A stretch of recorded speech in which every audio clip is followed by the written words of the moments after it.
Are you truly our child? My father's incredulous gaze met mine, scrutinizing my report card as it sprawled open before us.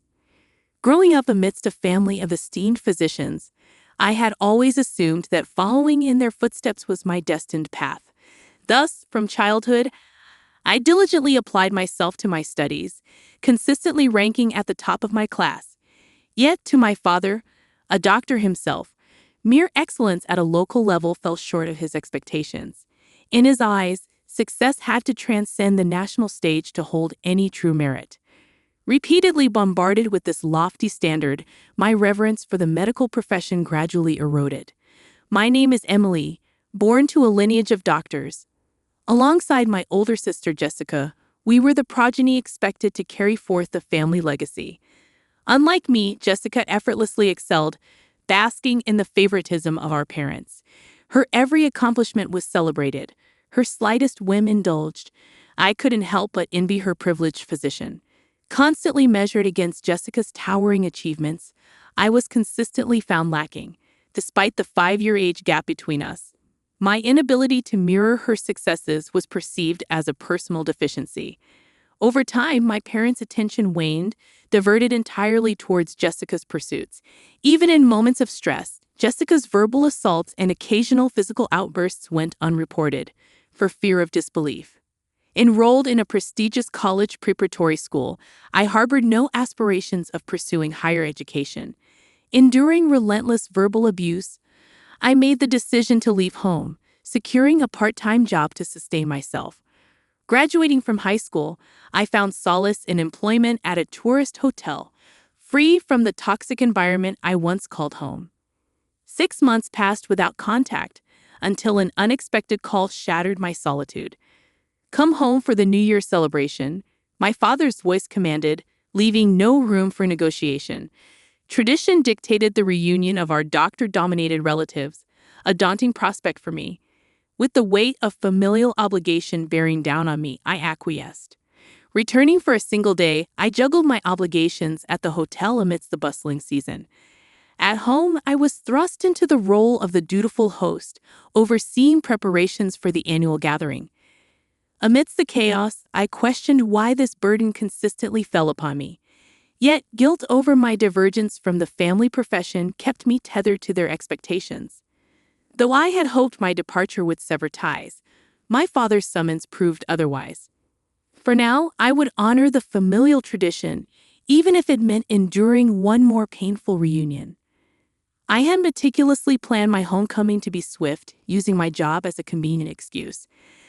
However, upon arrival, my father's booming voice shattered my resolve. "You're late. Everyone's arriving soon. Why didn't you come back yesterday?" he scolded, dismissing my work obligations as mere excuses. Rushing past his reprimand, I entered a house devoid of any semblance of comfort. I dutifully carried out my assigned tasks under my mother's watchful eye, devoid of any sense of relief in returning home. As relatives gathered and festivities commenced, I remained on the periphery, a familiar outsider to familial banter. Amidst the chatter filled with hospital grievances and patient gossip, I couldn't shake the feeling that the medical profession bred nothing but contempt for others. Jessica, reveling in her superiority, mocked both colleagues and patients alike. When confronted by Christopher's taunt about my apparent failure to become a doctor, I bit back the retort bubbling within me, unwilling to engage in such draining exchanges. Under the veil of night, I made my escape from the suffocating confines of my family home. Their complaints about future chores and obligations fell upon deaf ears as I prioritized my return to work. Boarding the bus with no change of clothes, I left behind the annual charade, content to maintain the fleeting connection with my family. For 7 years, this ritual persisted unchanged, a single day of obligatory reunion. Despite my divergence from the expected path, my parents had supported me through schooling, albeit without a college degree. With each passing year, my annual visit remained a mere formality, a brief interlude in my otherwise independent life. As the familiar time of year approached once more, I braced myself for the inevitable call from my father. Yet when the phone finally rang, it wasn't his name that flashed across the screen. but an unexpected caller, heralding an unforeseen twist in our annual tradition. I hesitantly pressed the call button, surprised by the rare occurrence of a call from Jessica.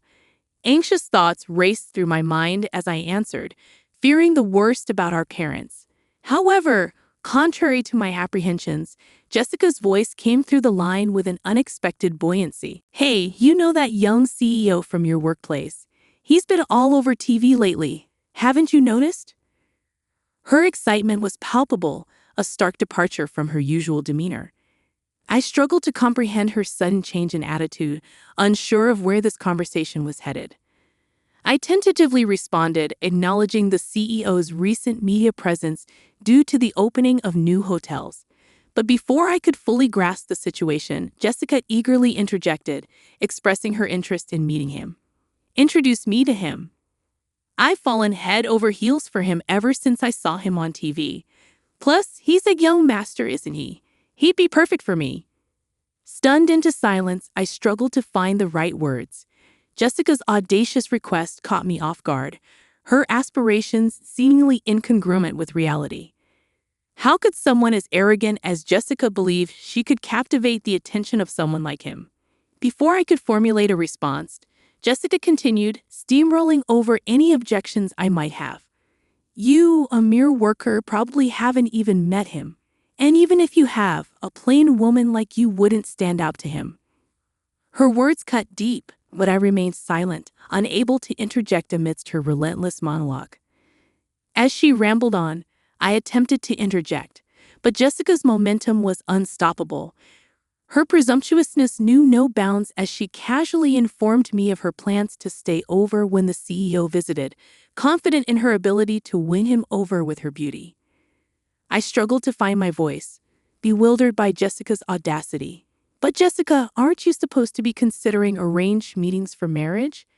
It's our family tradition to marry by 30. My feeble attempt to reason with her was met with dismissive laughter. "Traditional arrangements are so outdated, don't you think? Besides, why settle for anything less when I can aim for the top?" Her words hung in the air, leaving me speechless. As she nonchalantly requested that I cover her lodging expenses, I realized the futility of trying to reason with her. With a heavy heart, I resigned myself to the absurdity of the situation, dreading the inevitable clash between Jessica's fantasies and reality.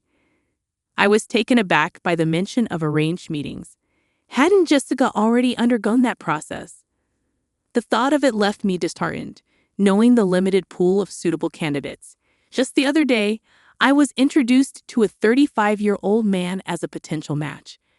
His suitability left much to be desired, leaving me with a sinking feeling. Observing Jessica's disdain for her arranged meeting partners only added to my disappointment. But her contempt for tradition didn't mean I was obligated to introduce her to Alexander. I firmly informed her it wasn't feasible and ended the call. A month later, I begrudgingly returned home for New Year's Day, intending to fulfill my familial duties before making a swift exit. However, this year my relatives seemed unusually fixated on my employment at a hotel. "Working at a hotel, Emily?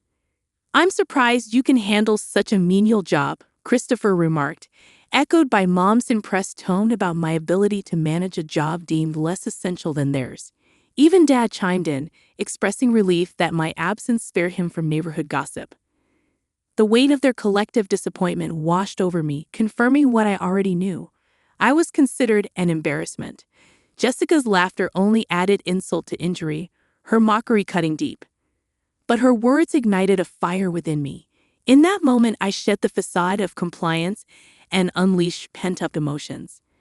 "Jessica, you're 30 years old, 5 years my senior. What's your plan with such lofty expectations?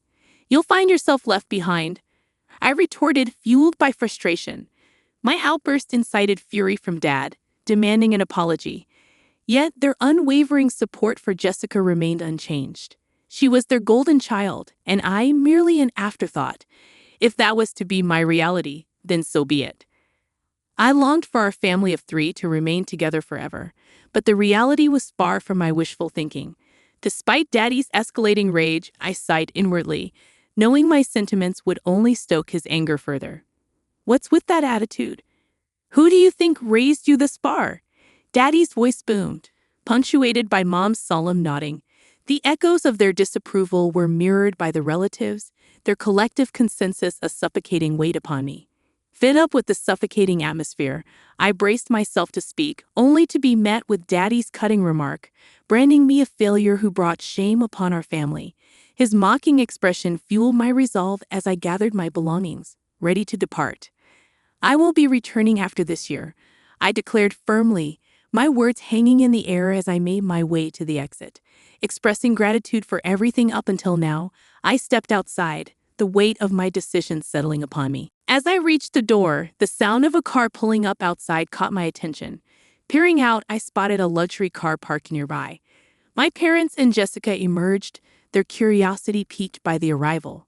To my surprise, the driver was none other than Alexander, the president of my company, the very person Jessica had urged me to introduce.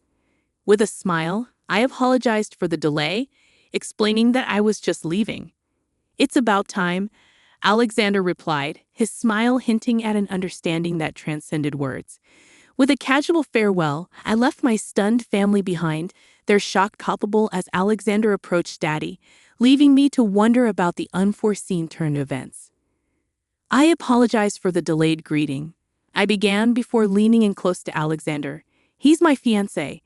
We're getting married next month." The announcement hung in the air, met with a mixture of surprise and disbelief. Was that Jessica's voice, my parents, or both? I chuckled, though my intention to invite them to the wedding was non-existent. With no lingering attachment to this house, I doubted I'd ever return. It became evident that this wasn't the place for me after all. After Alexander's proposal, I felt compelled to explain my situation to him, shedding light on the strained dynamic within my family. Their understanding was immediate, especially after hearing about the hospital's tarnished reputation, a subject Jessica had also broached. Ignoring my family's stunned reactions, I continued, divulging my involvement in a new hotel project near Daddy's hospital. During local research, unsettling truths about Daddy's place surfaced, multiple medical malpractices and scandals. Daddy's face paled at the revelation, and I couldn't help but question his involvement. "Are you sure it's okay?" I pressed, referencing Jessica's association with the hospital as well. According to locals, their reputations were the worst, a damning reflection on our family. The weight of the situation settled heavily upon us. It was like father, like daughter, as the phrase referring to Daddy and Jessica hung in the air, casting a shadow over our family's integrity. Feeling somewhat responsible, I expressed my determination to succeed in the hotel business and restore faith within the community. In stark contrast, Daddy and Jessica appeared visibly shaken, their once assured facades crumbling under the weight of scrutiny and realization. I confided everything in my fiancé, Alexander, who, without unnecessary interruption, simply opened the passenger door. Our paths crossed right after I left home, under the previous president's administration. Alexander, the future president, worked alongside me in the field, and our camaraderie blossomed into a close friendship. It was later revealed that he fell in love with me at first sight. In stark contrast to past experiences of being overlooked, my hard work was finally recognized and appreciated. I took pleasure in my efforts, and Alexander seemed to admire that quality. When the opportunity arose, he stepped up as president after the previous one fell ill and proposed to me 6 months ago. His request for my support resonated deeply with me. Since accepting his proposal, I've delved into various areas of study, particularly focusing on business. I discovered a newfound enjoyment in learning, realizing that my aversion wasn't to studying itself, but rather to the narrow path I felt pressured to follow in becoming a doctor. Each new subject I explored only fueled my curiosity further. As I prepared to step into the car, Daddy's voice pierced the air with a familiar question. But with a smile, I calmly declared, "I'm no longer a daughter of this house. Goodbye." With that, I left my bewildered family behind, the car silently whisking me away. In the wake of the successful opening of the new hotel, I found myself engrossed in on-site management from day one. When the establishment reached full occupancy, my parents and Jessica made an unexpected appearance. Daddy, spotting me amidst the bustle, called out, signaling their intention to stay. Despite my busy schedule, I found myself at a loss for words. Before I could react, Alexander intervened, swiftly escorting my family away. However, their stubborn persistence caused a scene in the lobby, leaving me torn between professional obligations and familial tensions. Feeling stuck in the midst of chaos, I sought assistance from a security guard to quell the escalating tension. Shortly after, a woman named Olivia entered the lobby, recognizing me as a teacher, who relayed the gossip to me. The rumors spread like wildfire throughout the hospital, causing embarrassment for Daddy and Jessica. Meanwhile, I stumbled upon a startling revelation about Mom's purported retirement. It turned out to be a cover-up for her forced resignation due to a scandal, a tidbit of information I accidentally overheard from Olivia. Frustrated by my family's repeated audacity, I took decisive action during their unwelcome visit to my workplace, promptly calling the police for obstruction of business. Their past behavior soon became the talk of the hospital, exacerbating its already dire financial situation. Eventually, the hospital was forced to close its doors, a consequence of the scandal and ensuing rumors. Not long after passing by my family's erstwhile home, I noticed its vacancy, a poignant sign of their financial distress. Rumors circulated about Jessica's failed matchmaking endeavors, perhaps spurred by the local gossip that ultimately drove them away. With a changed phone number and no intention of reconnecting, I severed ties with my family for good. With the successful launch of the new hotel and my upcoming wedding to Alexander, both my professional and personal life are on an upward trajectory, brighter than ever before.